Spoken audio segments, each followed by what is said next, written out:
The boat race is something unique and something special, and because of the history of it, I think it's very important for the women to become a part of it. For years and years, there's always been the questions, oh, there's a women's boat race, is there? Oh, I didn't even know that. It just should have happened a long, long time ago. It feels like a coming of age. Where we started and where we are light years apart.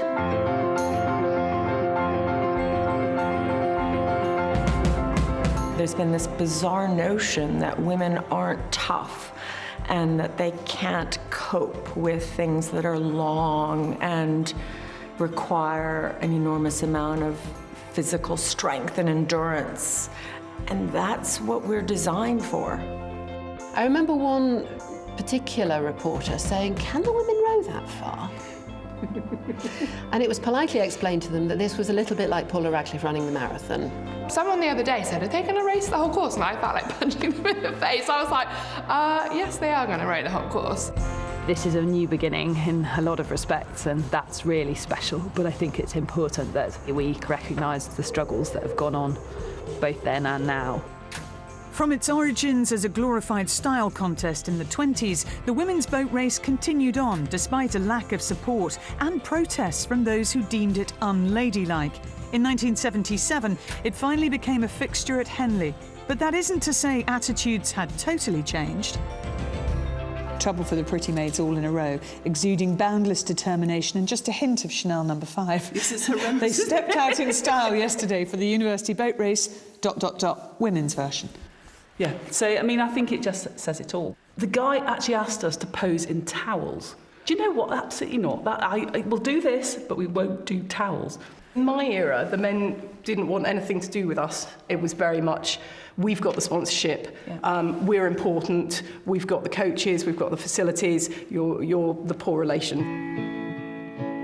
We had no facilities of our own, so we just used to rock up, get changed in the car park, because that was the only option available to us. In fact, in the first race I rowed in, the seat of our four-person broke because it was such an old boat. We just accepted it. The men were on the TV and they got sponsorship and we weren't, and we didn't. As sponsorship and press interest increased, so too did support for the idea of the women racing on the tideway. However, some obstacles remained. I think there was a little bit of resistance historically from the old blues, and the old men blues particularly, saying, is it something that we really want to happen? I think because they felt that it was their race from a sort of historical perspective, that it was right that they had their day and it wasn't diluted in any way. There's a lot of old fuddy-duddies who really need a bit of a kick up the pants to realise where the tide was changing. Today's race marks the end of a journey that started almost a century ago. It has been at times frustrating, bewildering and emotional, but it's been worth it. I will need tissues. I know I'll need tissues that day. For happy reasons, yes, yeah. Completely, yeah, completely. Yeah, it will be emotional. I mean, it's a big change, and it's something which will just get better and better.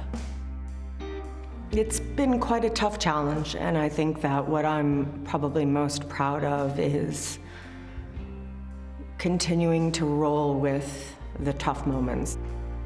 It's very much a culture of strong women, stubborn women, passionate women.